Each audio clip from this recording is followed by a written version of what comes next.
इस लेक्चर में cost volume profit analysis का एक और क्वेश्चन करेंगे। स्प्रिंग 17 में एक क्वेश्चन आया हुआ है, तो इसको देखते हैं। SLL produces and sell shoes. The following information pertains to its latest financial year. Sales DVA, fixed production, fixed selling, variable production और variable selling and distribution cost दी हुई है। फिर बता रहे हैं to increase profitability, SLL has decided to introduce new design shoes and discontinue the existing design. ये जो existing design था इसको discontinue करके new design कर रहे हैं। In this regard, it has carried out a study whose recommendation are as follows.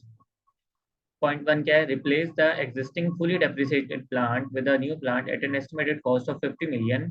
तो इस न्यू प्लांट आने की वजह से जो हमारी मटेरियल वेस्टेज जो होती है वो 10% से 5% पे आ जाएगी। फॉर एग्जाम्पल, एक कोई 100 kg हमें एक जगह पे यूज करने हैं और हमें पता है कि 10 kg जो है वो तो मतलब वो लॉस हो जाता है, वो वेस्ट हो जाता है। तो हमें कितना बाय करना पड़ेगा? हमें 110 बाय करना पड़ेगा। क्यों? 110 बाय करेंगे, 10 लूज हो जाएगा, वेस्टेज हो जाएगी, और तो 100 यूज हो जाएगा। तो अब कह रही है जो 10 वेस्ट होता था ना, अब वो 5 होगा। तो अब हमें बाय कितना करना पड़ेगा? 105, ताकि 5 लूज हो जाए और बचे कितना? 100। तो ये इसका ये मतलब है। तो आगे देखते हैं। डायरेक्ट डिक्रीज हो जाएंगी डायरेक्ट वेजेस 5% से, इंक्रीज हो जाएंगी वेरिएबल ओवरहेड बाय 6% से। फिक्स ओवरहेड जो होगी वो 15 मिलियन होगी, जिसके अंदर इंक्लूडेड एप्रिसिएशन और न्यू प्लांट। ठीक है, तो ये 50 मिलियन की कॉस्ट जो है वो फिक्स कॉस्ट में नहीं जाएगी। इसके ऊपर आने वाला जो डेप्रिसिएशन है जो कि इसमें इंक्लूड है, ये जाएगा। तो इसको इग्नोर करेंगे 50 मिलियन को। Improve efficiency of the staff by paying 1% commission to marketing staff. ठीक है, ये वेरिएबल सेलिंग ओवरहेड आ गई एक और। And annual bonus amounting to 1.5 million to other staff, ये फिक्स अमाउंट आ गई, फिक्स सेलिंग ओवरहेड की। Introducing of new design would require an increase in variable selling distribution cost 2% से बढ़ रही है। Sell the new design shoes at 10% higher prices, selling price जो है 10% से बढ़ रही है। Maintain finish goods inventory equal to 1 month sell. तो इस पॉइंट को एंड में समझते हैं। तो रिक्वायरमेंट क्या है? Compute the budgeted production for the first year if the budgeted sell has been determined with the objective of maintaining 25% of margin of safety on sell. तो सबसे पहले जो लेटेस्ट फाइनेंशियल ईयर वाला डेटा था उसको देख लेते हैं कि उसमें क्या क्या है। उसमें हमें सेलिंग प्राइस दी हुई है, दी भी नहीं है, कैलकुलेट कर लेते हैं। 18750 ये टोटल हमारे पास 1875000 ये हमारे पास सेल्स थी। इसको डिवाइड कराएंगे अगर 62500 से, तो हमें पर यूनिट प्राइस आ जाएगी। अमाउंट है ये पर यूनिट की, 3000 पर यूनिट थे, 62,500 पेयर्स बने, मल्टीप्लाई कराया तो ये अमाउंट आ गई। ठीक है। अब जो है डायरेक्ट मटेरियल जो है ये यहाँ बताया हुआ है। वेरिएबल प्रोडक्शन कॉस्ट में 40-30-25 का रेशियो दिया हुआ है मटेरियल, लेबर और ओवरहेड्स का। तो 60% ऑफ सेल्स का total variable production of overhead आएगी। पहले तो सॉल्व करते हैं। 3000 का 60% जो सेल्स का है ये वेरिएबल प्रोडक्शन ओवरहेड आ गई। इसके अंदर जो है वो 40% जो है वो मटेरियल का है, तो मल्टीप्लाई बाय 40% करा देते हैं।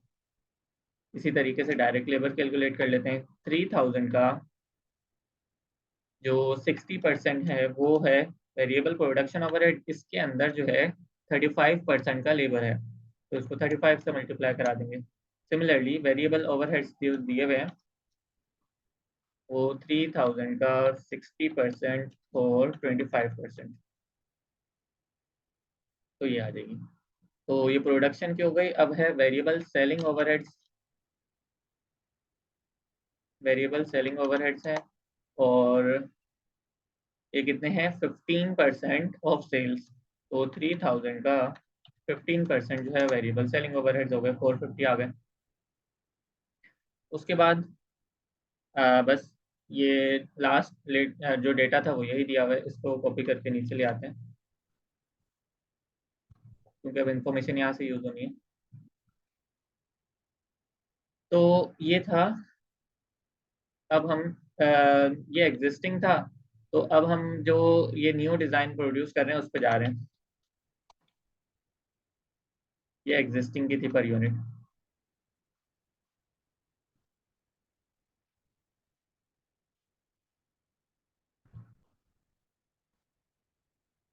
ठीक है, अब न्यू की पर यूनिट कैलकुलेट करते हैं। तो सेलिंग प्राइस के लिए जो पॉइंट दिया हुआ है वो ये दिया हुआ है कि sell the newly design shoes at 10% higher price. तो 3000 जो है अभी 100 पे है, तो 10% से इंक्रीज होकर ये 110 पे चले जाएगा, तो अमाउंट आ जाएगी।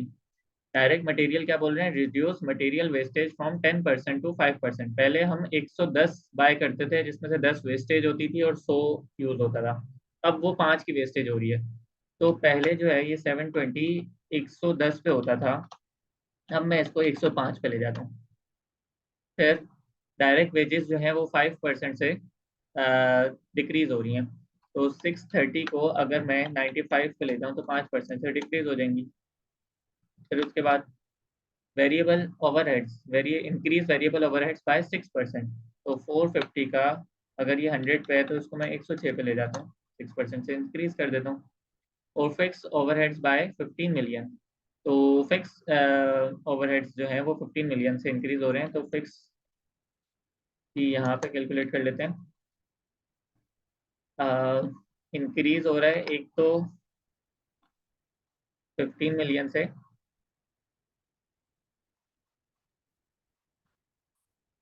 ठीक है। फिक्स ओवरहेड एक ये आ गई, और बाकी जो जो आती रहेंगी फिक्स कॉस्ट वो यहाँ लेते रहेंगे। फिर उसके बाद ये सारा डेटा हो गया, उसके बाद बोल रहे हैं improve efficiency of the staff by paying 1% commission to marketing staff. ठीक है। अच्छा, वेरिएबल सेलिंग ओवरहेड्स कितनी है।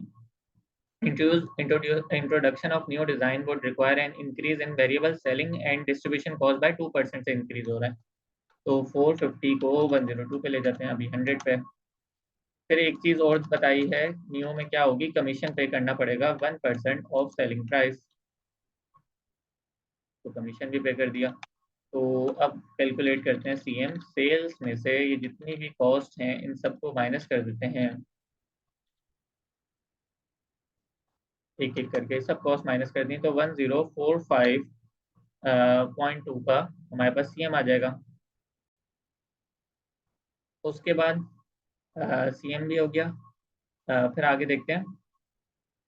1% कमीशन ले लिया हमने, एनुअल बोनस, ये फिक्स प्रोडक्शन ओवरहेड 1.5 मिलियन पे जा रहे हैं, तो ये भी हमने ले लिया है। नहीं, ये 15 मिलियन लिया था, ये 1.5 को ले लेते हैं।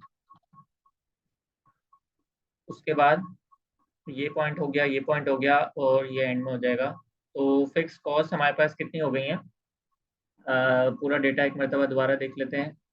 अभी ऊपर जो हमें पहले जो थी फिक्स कॉस्ट, वो फिक्स प्रोडक्शन ओवरहेड थी पहले 35 की, वो फिक्स सेलिंग थी 10 की, 35 मिलियन की और 10 मिलियन की।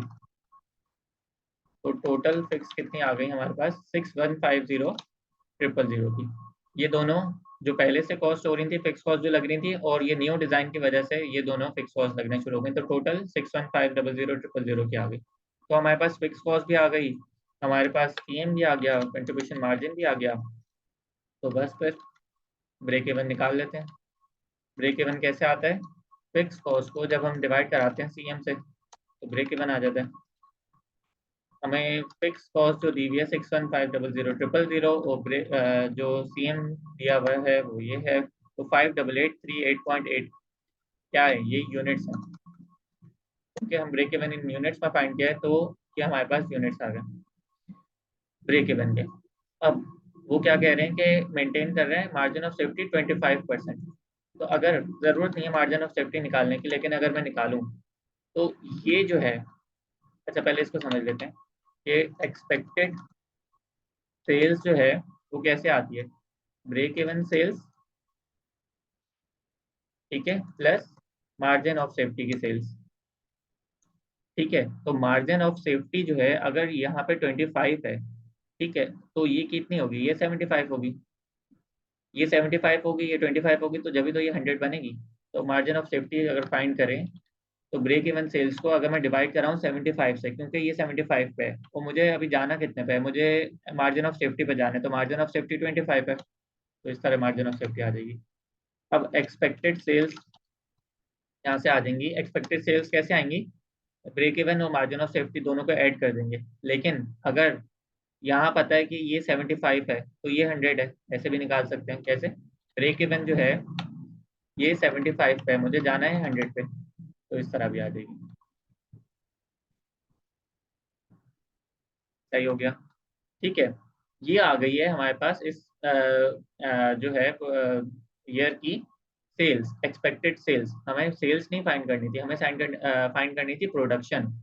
ठीक है, तो वैसे नॉर्मल हालात में यही होती है प्रोडक्शन। ठीक है, अगर कोई उन्होंने हमें ओपनिंग क्लोजिंग ना बताई हुई हो, लेकिन उन्होंने बताया कि सारा कुछ सेल नहीं हुआ, कुछ जो है हमने फिनिश गुड इन्वेंट्री भी मेंटेन कर रहे हैं जो कि है 1 मंथ सेल की।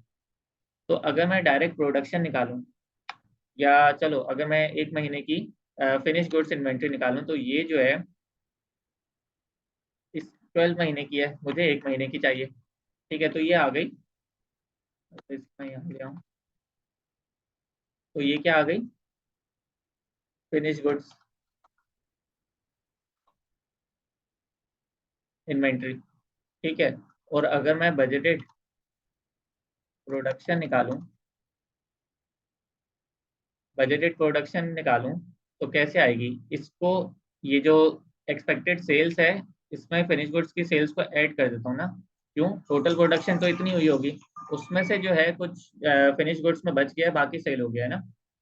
तो और अगर मैं डायरेक्ट निकालना चाहूँ तो डायरेक्ट कैसे निकलेगी? एक्सपेक्टेड सेल्स जो है ये 12 से डिवाइड करते हैं और 13 पे ले जाते हैं, 13 मंथ, 1 महीने का इसके अंदर फिनिश गुड्स की इन्वेंट्री को भी ऐड कर देते हैं।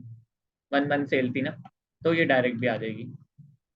तो यही हमसे रिक्वायर्ड था कि बजटेड प्रोडक्शन हमने फाइंड करनी है। तो इसको किस तरीके से करना है, क्वेश्चन को दोबारा देख लेते हैं।